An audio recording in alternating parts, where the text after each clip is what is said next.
powered by Polycab, India's safe, happy connection. लीजिए फिर से आ गई है दिवाली और इस बार दिवाली पर मूड माहौल धीमे धीमे लेकिन बेहतर होता हुआ नजर आ रहा है और जोश फिर से लौटता हुआ दिख रहा है।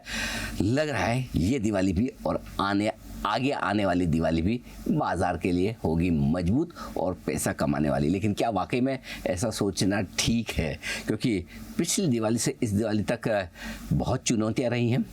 बाजारों ने पैसा आसानी से बनाने नहीं दिया, एफआईज ने जमकर बेचा भी, कंपनियों के नतीजे थोड़े ढीले हुए, ढेर सारे सवाल उठे। लेकिन अब इन सवालों के जवाब मिलने को है तैयार। तो इस दिवाली पर आप ये ज़रूर जानना चाहते हैं कि अब आगे बाजार का डायरेक्शन कैसा रहेगा, कमाई के मौके कहाँ होंगे।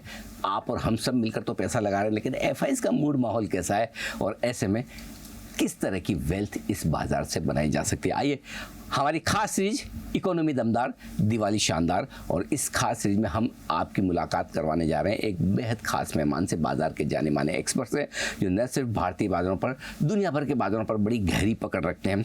हिंदुस्तान के इन्वेस्टर्स और इकोनॉमी को तो जानते पहचानते हैं ही, लेकिन एफआई से उनका हर रोज का काम है। और देश में कामकाज करने वाली एफआईज में से एक मॉर्गन स्टैनली इंडिया, जो कि सबसे बड़ी एफआईज में से एक है, उनके एमडी रिदम देसाई साहब हमारे साथ कार्यक्रम में हो रहे हैं शामिल। रिदम सर, बहुत बहुत स्वागत है आपका जी बिजनेस पर। सबसे पहले आपको, आपके पूरे परिवार और मॉर्गन स्टैनली की पूरी टीम को दीपावली की बहुत बहुत शुभकामनाएं। और आपको भी, आपके सभी दर्शकों को भी शुभकामनाएं दिवाली की और नूतन वर्ष के अभिनंदन। बिल्कुल। रिदम सर, मैं कई बार कई सारे लोगों से बातचीत करता हूं जो डायरेक्टली इनडायरेक्टली विदेशी इन्वेस्टर्स के साथ जुड़े हैं, विदेशी ब्रोकरेजेस के साथ जुड़े हैं, और मैं कई बार उनको कहता भी हूँ आइए थोड़ा कभी हमारे चैनल पे आइए, इंटरव्यू करते हैं, बातचीत करते हैं। क्यों मना करते? नहीं यार, हम थोड़ा क्या ना एफआईज वाले हैं, तो हमारे नेचुरली क्लाइंट्स अलग हैं, हमारे सुनने देखने वाले अलग हैं। लेकिन आपके बारे में ये एक बड़ी ख़ास बात है कि आप कितने, मेरे ख्याल से कितने 15-20 साल तो हो गए आपको मॉर्गन स्टैनली में? 28 साल। 28, माय गुडनेस। लेकिन फिर भी आपका दिल पूरा हिंदुस्तानी, और जब भी मैं आपको निमंत्रण देता हूँ आप उसे स्वीकार करते हैं, आते हैं, हिंदी में बात करते हैं। बहुत बहुत धन्यवाद सर। नहीं, आपका भी बहुत धन्यवाद अनिल जी। आपका श्रेय है, जिसमें है बहुत बड़ा हाथ है, क्योंकि आप ही मुझे प्रोत्साहन करते हो हिंदी में इंटरव्यू देने का, और अब मैं थोड़ा मैं सीख भी लेता हूँ। अरे नहीं, बहुत अच्छी आप हिंदी बोलते हैं। आपको बुलाने के पीछे खास तौर से एक उद्देश्य हमारा जो है कि हम एकदम वो फर्स्ट एंड जानना समझना चाहते हैं कि ऐसा भारत के मार्केट का एक्सपर्ट है जो हर रोज एफआई से बात करता है, उनके पैसे किस तरह से और कैसे इन्वेस्ट करने हैं उसके बारे में आपकी राय को बहुत गौर से सुना और समझा, और सबसे बड़ी बात फॉलो किया जाता है। तो शुरुआत यहीं से करते हैं। इससे पहले मैं पूछूं कि अगली दिवाली तक क्या होगा? मैं आपको एक बात बताऊं, सुन नहीं रहे मेरी सुन रहे, अभी हम बात करते हैं आगे। तो क्या सोच रहे हैं? पहले बताइए कि एफआई सोच क्या रहे हैं। सो बात ऐसी है कि पिछले साल मुद्रास्फीति में काफ़ी गति की कमी हो गई थी, और उसका कारण ये था कि एक्चुअली ये स्टार्ट हुआ 2023 में, जब हम कोविड से बाहर निकल रहे थे। क्योंकि सरकार का ये भय था कि अब इन्फ्लेशन बढ़ जाएगा, तो और इसलिए सब जगह से इकोनॉमी को टाइटन किया गया। बहुत सक्सेसफुल रही पॉलिसी, क्योंकि अगर आप पूरे दुनिया की हालत देखो तो बड़ी मात्रा में इन्फ्लेशन बढ़ गया, चाइना में भी बढ़ गया, और भारत में उतना नहीं बढ़ा। तो पॉलिसी काफ़ी सक्सेसफुल रही।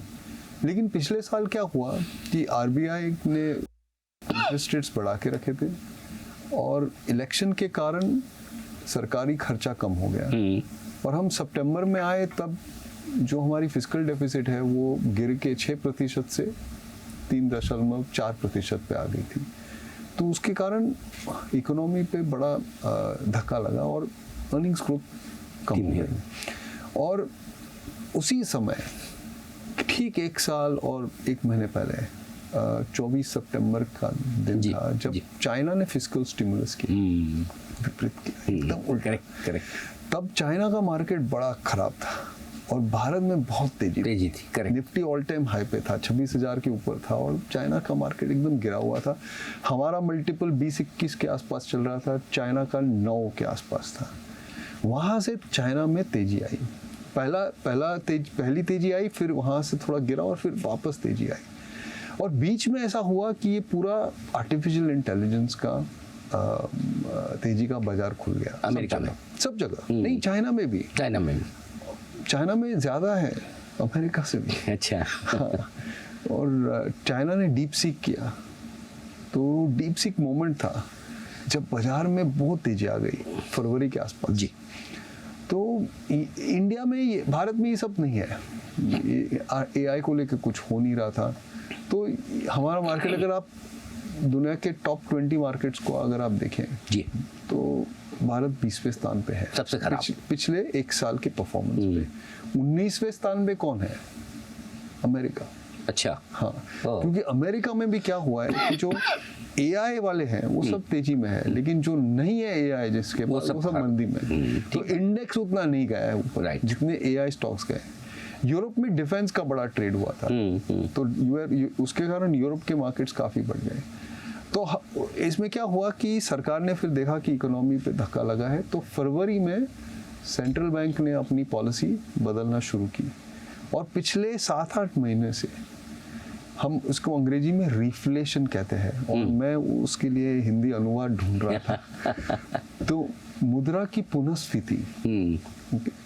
तो ये जो इकोनॉमी को ऐसे दबा के रखा था उसको अब खोल दिया वापस, मतलब स्प्रिंग दबा रखे थे हाथ। और बाजार में ना कभी भी आप सेंट्रल बैंक के विरुद्ध नहीं जाना चाहिए, ये आपने पहले भी मुझे बताया। वो कभी भी नहीं कर। तो अब सेंट्रल बैंक ने अपना पैर हटा लिया, ब्रेक पे पैर था, हटा दिया।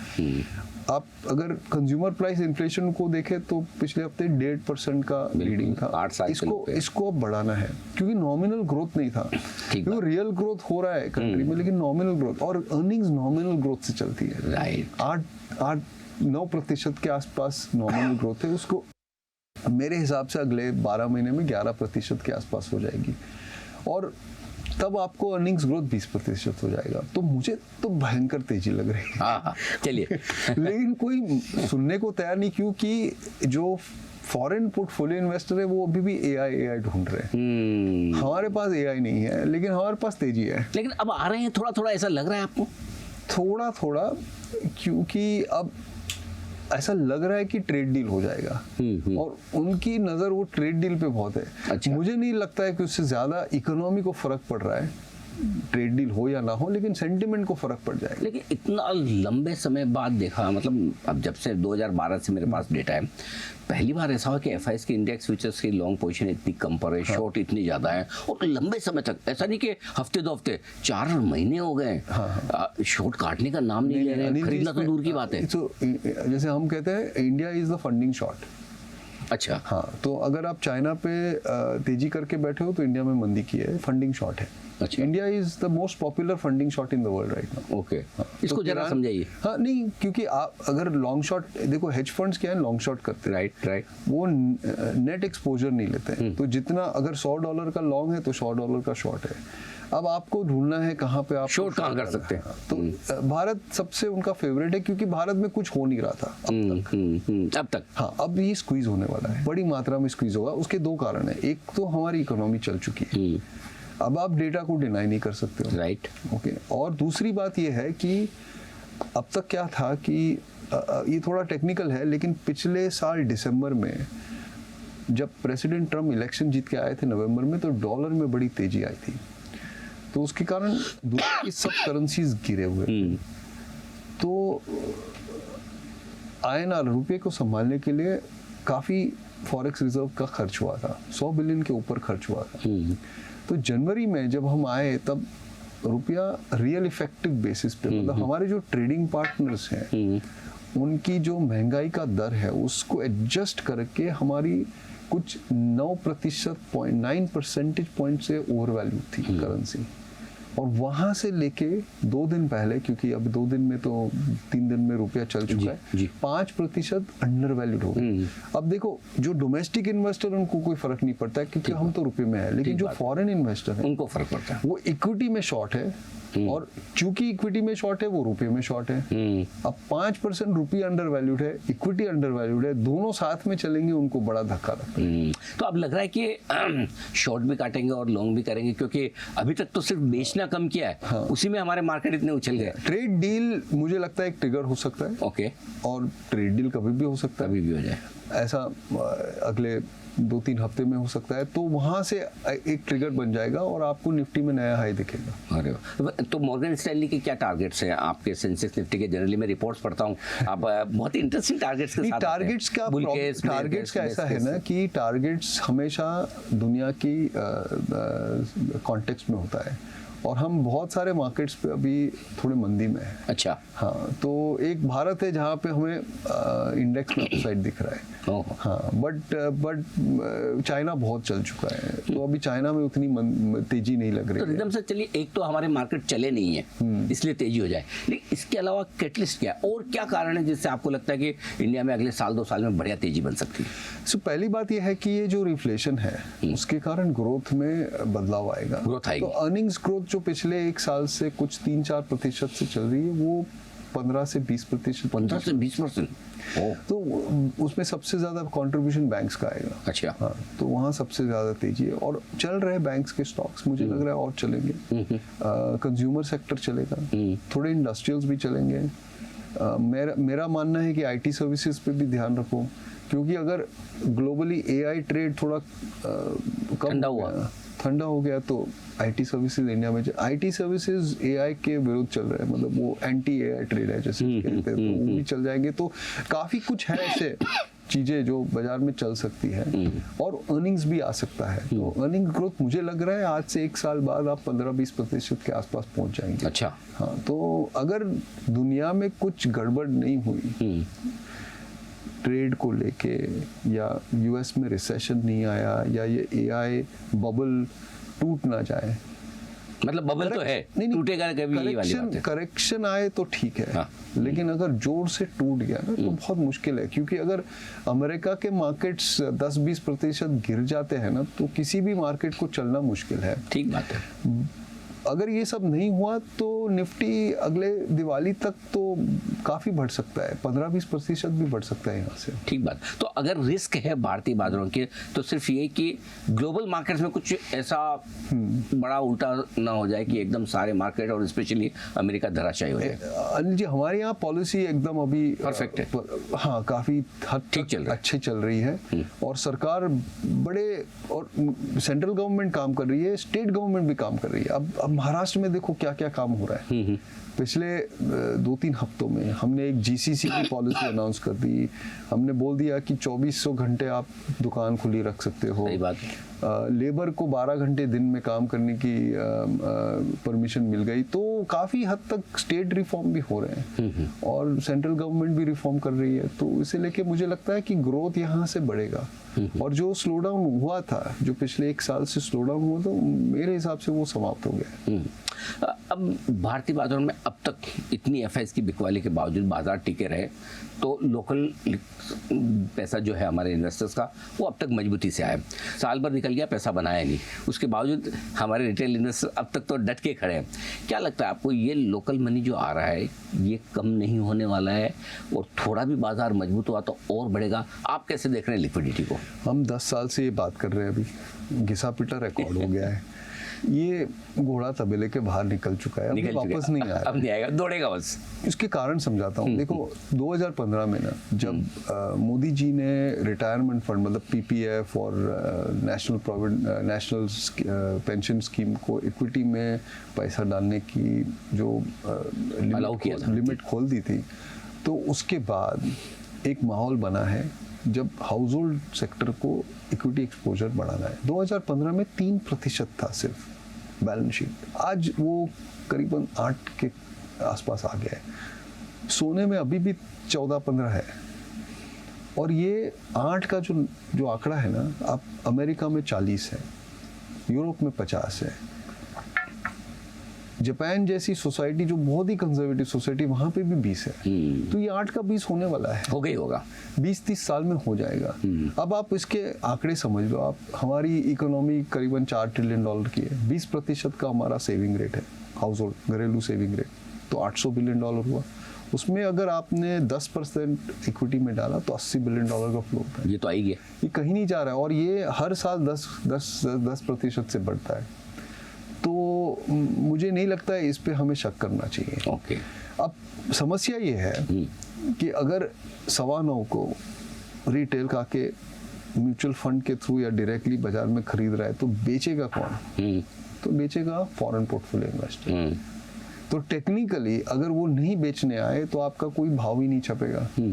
सही बात है। किसी को तो कोई बेचना तो सप्लाई करेगा, हाँ, प्रमोटर या फिर आईपीओ वगैरह। आईपीओस। तो अब मेरा ये मानना है कि आईपीओस बढ़ेंगे। आईपीओस नहीं बढ़े ना तो फॉरेन इन्वेस्टर को यहाँ लेने की कोई जगह ही नहीं है, क्योंकि रिटेल बेचने वाला नहीं। करेक्ट। अब इतने समय से मैं खरीद रहा हूँ, मैं थोड़ी 5% में अभी माल दे दूंगा।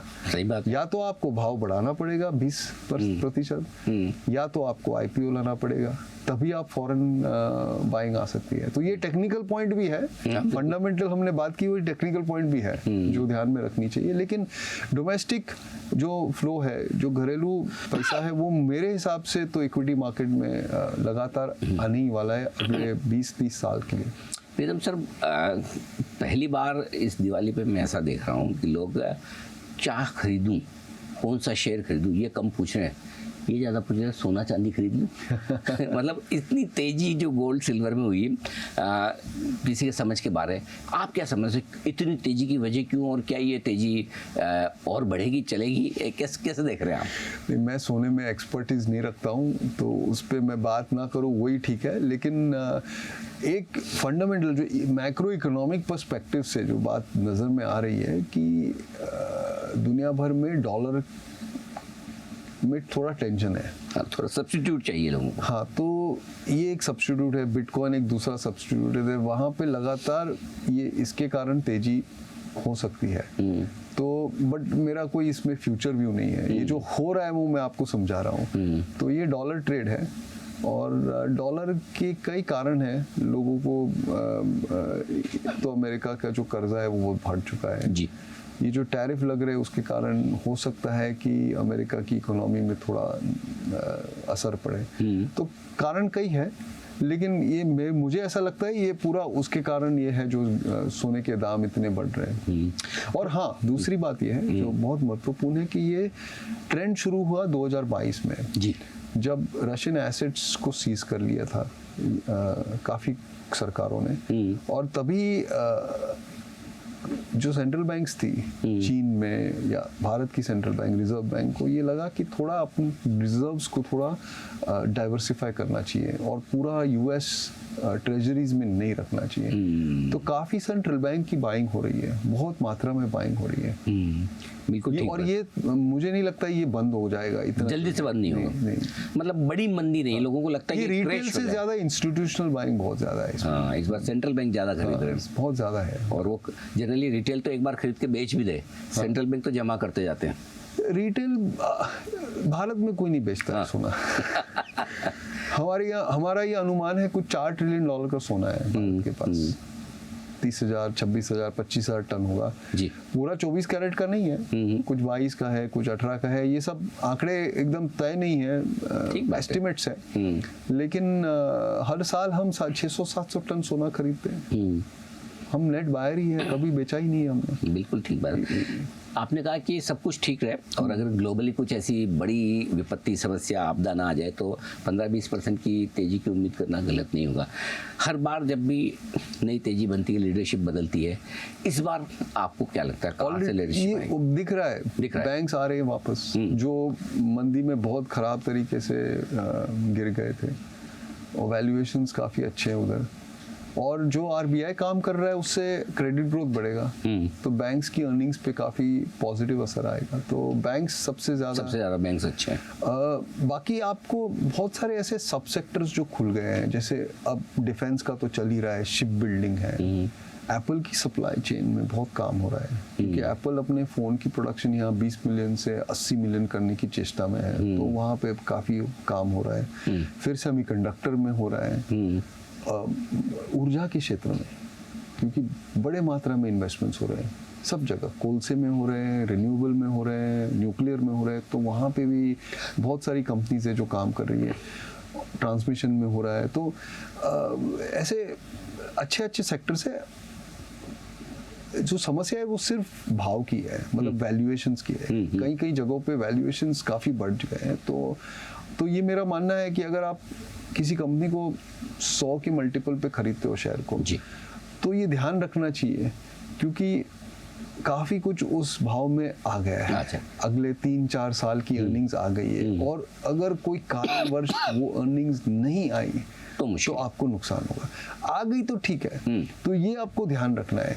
और ये रिस्क जो कम वैल्यूएशन वाले शेयर्स हैं उसमें कम होता है, हाई वैल्यूएशन में ये तो ऐसे कई सेक्टर्स हैं इंडस्ट्रियल्स में जहाँ पे वैल्यूएशंस काफ़ी बढ़ गई है, तो वो ध्यान रखना है। थोड़े सस्ते पी मल्टीपल वाले शेयर खरीदे तो ज़्यादा बेहतर। नहीं, ऐसा नहीं, जरूरी नहीं है सस्ते पी नहीं, मैं बोल रहा हूँ ग्रोथ ही खरीदना है। खरीदना तो ग्रोथ ही है, लेकिन भाव से खरीदो। ठीक बात है, बिल्कुल। बैंक्स में ग्रोथ आ रहा है, भाव भी आपके फेवर में है, तो वो मुझे लगता है ठीक ठाक है। कंज्यूमर में ग्रोथ आ रहा है और कई जगहों पे भाव ठीक ठाक है, तो वो भी आप खरीद सकते हो। आईटी सर्विसेज में ग्रोथ नहीं है, लेकिन भाव ठीक ठाक हो गए, अगर ग्रोथ आ गया तो ये चल जाएंगे, तो वहाँ पे भी आप ध्यान रखो। ठीक बात है सर। आखिरी सवाल, हिंदुस्तान के जितने रिटेल इन्वेस्टर्स हैं उनको क्या आप सलाह देंगे? क्योंकि क्या होता है, हम सब बोलने वो अलग बात है, लेकिन कोई एफआई ब्रोकरेजेस हाउस का हेड बोले तो उसका असर अलग होता है। तो जरा कॉन्फिडेंस एक बार आपकी तरफ से आ जाए। इक्विटी में बने रहो और लंबी दृष्टि रखो। ये कोई ट्रेडिंग करने की ज़रूरत ही नहीं है। मैं आपको एक किस्सा सुनाता हूँ। जी जी। तो मुझे याद नहीं है 2018 में या 2019 में हुआ था, और मैं बैठा था राकेश जी के साथ, राकेश जुनेवाला जी के साथ, और उनका फ़ोन बजा और किसी ने बोला कि जो बोला तो बोला 25,000 दे दे। तो रात के 8:30 को मैं बोला ये क्या कर रहे हो? बोला कुछ बुज निफ्टी का कोई भाव बढ़ गया है तो मैंने दे दिया। मैं बोला ये क्या कर रहे हो आप राकेश जी? बोला रिदम देखो, मेरा इन्वेस्टमेंट जो है ना वो मैं करके बैठ गया हूँ, वो पूरा पोर्टफोलियो को मैं 3-4 दिन में देख लेता हूँ। अच्छा। अब बाकी के टाइम क्या करूँ?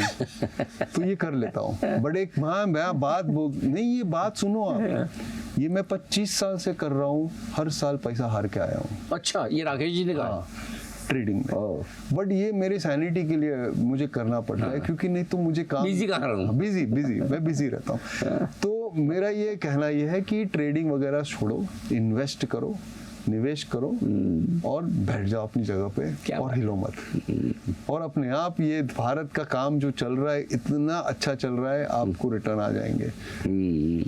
और सोचिए, ये एडवाइस आपको कौन दे रहे हैं? हिंदुस्तान की सबसे बड़ी फॉरेन ब्रोकरेज फर्म, सबसे बड़े फॉरेन इन्वेस्टर मॉर्गन स्टैनली, जो सबसे बड़ी भी है और सबसे प्रतिष्ठित भी, और उनके एमडी रिदम देसाई सर आपको ये कह रहे हैं कि ट्रेडिंग छोड़िए, अच्छा पोर्टफोलियो बनाइए, इन्वेस्टमेंट कीजिए लॉन्ग टर्म के लिए, और ढेर सारे पैसे बनाने का वक्त है।